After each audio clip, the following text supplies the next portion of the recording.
بسم اللہ الرحمن الرحیم۔ آپ جانتے ہیں کن لوگوں کی دعائیں قبول ہوتی ہیں؟ وہ جو اللہ کے پسندیدہ بندے ہوتے ہیں۔ اور پتہ ہے اللہ کے پسندیدہ بندے کون ہوتے ہیں؟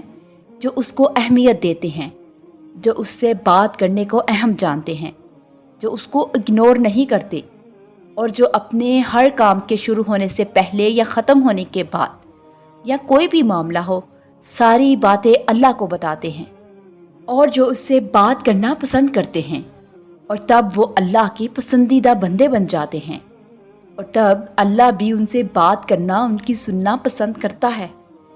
رسول صلی اللہ علیہ وآلہ وسلم فرماتے ہیں کہ جو شخص اللہ سے ملاقات کو پسند کرے، اللہ اس سے ملاقات کو پسند فرماتا ہے، اور جو شخص اللہ سے ملاقات کو ناپسند کرے، اللہ اس سے ملاقات کو ناپسند کرتا ہے۔ اور اللہ تعالیٰ کا پسندیدہ بننے کے لیے پتہ ہے ایک چھوٹا سا کام کرنا ہوتا ہے، اس سے تعلق بنانا بالکل ایسے ہی جیسے کسی بھی انسان سے بنایا جاتا ہے، اسے اپنی ہر بات بتانا۔ اللہ تعالیٰ مجھے ایسے مشکل آ رہی ہے، میں بہت پریشان ہوں، مجھے کوئی راستہ نظر نہیں آ رہا۔ آپ رو بھی سکتے ہیں، اپنے جذبات کا ہر طرح سے اظہار کر سکتے ہیں، وہ آنسو جو آپ لوگوں کے سامنے جا کے بہاتے ہیں اور ان سے تسلی کے الفاظ سنتے ہیں، اور پھر معاملہ حل ہو یا نہیں، اور پھر وقت گزرنے کے بعد اس شخص کی اہمیت آپ اپنی نظروں میں بڑھتی ہوئی محسوس کرتے ہیں، اور ہر اگلی بار وہ اگر صرف آپ کی بات ہی سن لے، بے شک وہ کچھ نہیں کر سکتا، لیکن صرف بات کرنے سے ہی آپ کی پریشانی آدھی ہو جاتی ہے، اور جس ساری انرجی جو آپ نے ادھر لگائی، یہ یہاں نہیں لگانی تھی۔ اس سب پر اللہ کا حق ہے، ان سب باتوں کو سننے کا منتظر وہ ہے، بے شک وہ سب پہلے سے جانتا ہے، لیکن وہ تعلق جو آپ کسی انسان سے بنا بیٹھے، اس پر تو اللہ کا حق تھا نا، اس وجہ سے ہی تو اللہ سے تعلق بننا تھا۔ اس پریشانی کے بعد اللہ منتظر تھا نا کہ آپ اسے سب بتاتے، اور وہ مدد لیے آپ کا منتظر تھا، لیکن آپ نے تو اس سے اپنا تعلق ہی نہیں بننے دیا۔ اور جانتے ہو کہ اللہ کے پسندیدہ بندے کون سے ہوتے ہیں؟ وہ جو ہر پریشانی کو اپنے لیے سگنل سمجھتے ہیں، جو کسی بھی مصیبت آنے کے بعد یہ سوچتے ہیں کہ کہیں اللہ سے تعلق میں فرق تو نہیں آنے لگا۔ وہ پریشانی فوراً ان کو ڈرا دیتی ہے کہ کہیں اللہ سے دوری تو نہیں ہو رہی۔ وہ پریشانی انہیں واپس اللہ تعالیٰ کی طرف لاتی ہے۔ وہ اللہ سے یہ سب پریشانیاں پھر شیئر کرتے ہیں، اور وہ ایک ایک بات اسے بتاتے ہیں، تب وہ اللہ کے پسندیدہ بندے بن جاتے ہیں، اور تب اللہ بھی ان کا خاص انتظار کرتا ہے، اور تب اللہ تعالیٰ بھی ان سے ملاقات کا انتظار کرتا ہے۔ تب کوئی مشکل نہیں رہتی، تب وہ مدد بن جاتی ہے، اور تب وہ ایک لنک بن جاتی ہے اللہ اور بندے کے درمیان۔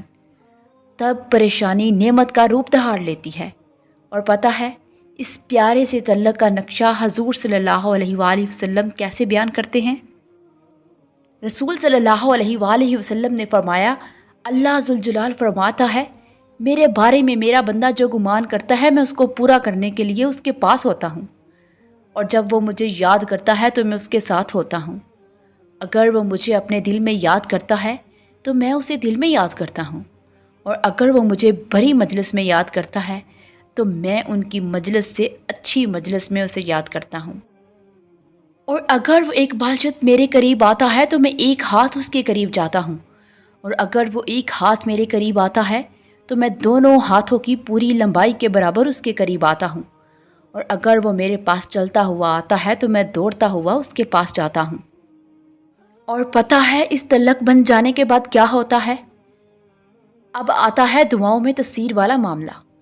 جب آپ کسی سے اپنی کوئی پریشانی شیئر کرتے ہیں اور وہ تحمل سے آپ کی باتیں سنتا ہے، اور آپ کو یہ محسوس بھی نہیں ہونے دیتا کہ وہ آپ کی باتوں سے تنگ ہو رہا ہے، بلکہ وہ آپ کے ایک ایک لفظ کو پوری اہمیت سے سنتا ہے، اور وہ کچھ نہ بھی کرے تو کیا ہوتا ہے؟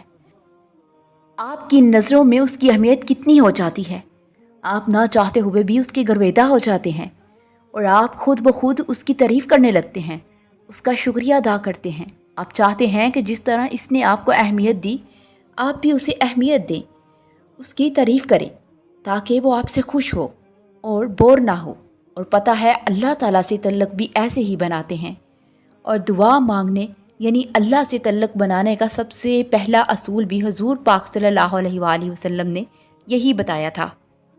اور ایک حدیث میں آتا ہے کہ رسول صلی اللہ علیہ وآلہ وسلم ابو ایاس زید بن سامہ زرقی رضی اللہ تعالیٰ عنہ کے پاس سے گزرے اور وہ نماز ادا کر رہے تھے اور یہ دعا پڑھ رہے تھے کہ اللہم انی اسألک یا ذوالجلال والاکرام، اے اللہ میں تجھ سے اس وجہ سے سوال کرتا ہوں کہ تیرے لیے تعریف ہے، تو ہی معبود برحق ہے، اے احسان کرنے والے، اے آسمانوں اور زمین کے موجد، اے جلال و اکرام والے۔ آپ صلی اللہ علیہ وآلہ وسلم نے فرمایا اس نے اللہ تعالیٰ کو ایسے اسم اعظم کے ساتھ پکارا کہ جب اس کے واسطے سے اس کو پکارا جائے تو وہ قبول کرتا ہے، اور جب اس سے سوال کیا جائے تو وہ عطا کرتا ہے۔ ایک اور حدیث میں حضور پاک صلی اللہ علیہ وآلہ وسلم فرماتے ہیں کہ آپ صلی اللہ علیہ وآلہ وسلم نے فرمایا اللہ تعالیٰ کے 99 نام ہیں، جس نے ان کو شمار کیا وہ جنت میں داخل ہوگا۔ اور جب آپ اللہ تعالیٰ کی حمد بیان کرتے ہیں، اس کی تعریف کرتے ہیں، اس کے احسانات کو محسوس کر کے اس کے دل سے شکر گزار ہو جاتے ہیں، تب آپ کا اس سے پکا والا تعلق بن جاتا ہے۔ اللہ نے آپ کو خوش کیا، آپ نے اس کو راضی کر لیا۔ کیا اس سے بہتر تعلق بھی کبھی بنا ہے؟ یہی وہ تعلق تھا جو آپ نے اس سے مانگنے سے پہلے بنانا تھا۔ یہی تو دعا کا اصل مقصد تھا۔ اور دعا کے معنی ہے پکارنا، اپنی جانب متوجہ کرنا، دعوت دینا۔ اور یہ ایک طرفہ تعلق تو نہیں ہے، یہ دو طرفہ تعلق ہے۔ آپ ہر کام شروع کرنے سے پہلے کیا کرتے ہیں؟ بسم اللہ پڑھتے ہیں۔ یہ کیا ہے؟ دعا ہی تو ہے۔ اللہ کو ہر کام شروع کرنے سے پہلے گواہ بنا رہے ہیں۔ کیا کر رہے ہیں؟ دعا ہی تو کر رہے ہیں۔ تو دعا کا پہلا ادب جو ہم نے سیکھا وہ یہ ہے کہ اللہ سے سب سے پہلے تعلق بنانا ہے، اور پھر اس کی حمد بیان کرنی ہے، اس کے 99 ناموں، اس کے 99 صفات کے ذریعے، اس کی ہر طرح سے تعریف۔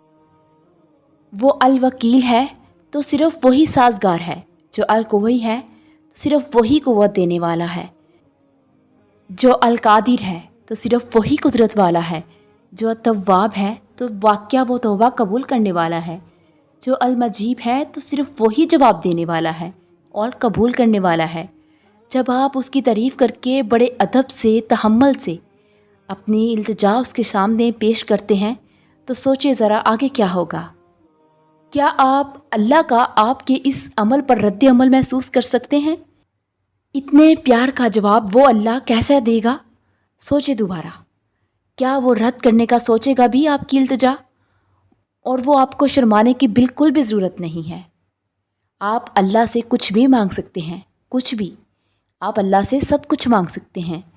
آپ نے اللہ سے اللہ کو مانگا تو کیا اس نے اپنی قربت سے نہیں نوازا؟ اس نے اپنا آپ نواز دیا۔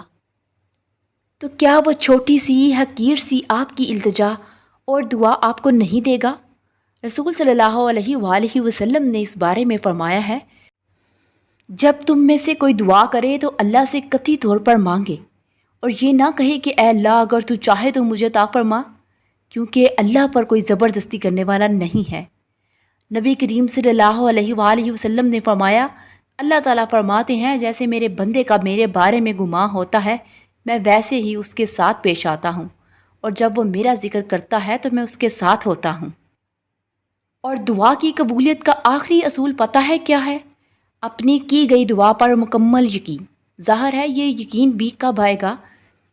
جب اللہ تعالیٰ سے آپ کا تعلق بن چکا ہوگا اور جب اللہ سے مانوسیت ہو چکی ہوگی۔ سیدنا عبداللہ بن عمر رضی اللہ تعالیٰ عنہ سے مروی ہے کہ رسول صلی اللہ علیہ وآلہ وسلم نے فرمایا، دل برتنوں کی طرح ہے، اور بعض دل سے زیادہ یاد کرنے والے ہوتے ہیں۔ بس اے لوگو، جب تم اللہ تعالیٰ سے سوال کرو تو اس حال میں کہ تمہیں اس کی قبولیت کا یقین ہو۔ بے شک اللہ تعالیٰ اپنے بندے کی دعا قبول نہیں کرتا جو غافل اور بے پرواہ دل سے دعا کرتا ہے۔ دعا پر یقین کا مطلب یہ ہے کہ آپ جلد باز نہیں بن رہے، آپ دعا مانگنے کے بعد پرسکون ہو گئے ہیں، اور آپ بار بار پریشانی میں نہیں گل رہے کہ پتہ نہیں دعا کب قبول ہوگی۔ ایسا کریں گے تو یقین تو ختم ہے آپ کا، پھر دعا کیسے قبول ہوگی؟ اگر اللہ پر سے ٹرسٹ ہی ہٹا لیا، اگر اسے ناراض کر دیا۔ رسول صلی اللہ علیہ وآلہ وسلم نے فرمایا آدمی کی دعا اس وقت تک قبول ہوتی ہے جب تک وہ جلدی نہ کرے۔ جلدی کرنے کی صورت یہ ہے کہ وہ یہ کہنا شروع کر دے کہ میں نے اپنے رب سے دعا کی لیکن اس نے میری دعا قبول نہیں کی۔